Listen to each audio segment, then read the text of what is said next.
Animals with backbone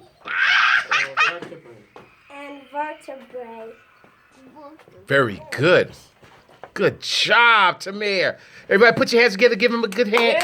Yeah. Hey, now I'm getting a picture too. And then, Miss Kerr, tell his mom and dad what he did real quickly. Move. Right. Because you're the awesome teacher of Tamir.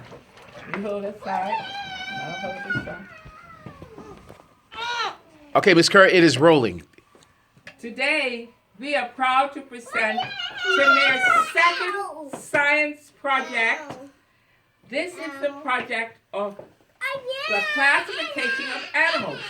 Today we did, like Tamir told you, today we did animals with, what did we do, Tamir? Backbone. We did animals with backbones. And the scientific word for backbones is? Vertebrae. Look at the camera, say vertebrae. Vertebrae. Very good, Tamir. I'm so proud of Tamir and his scientific project. Stay tuned.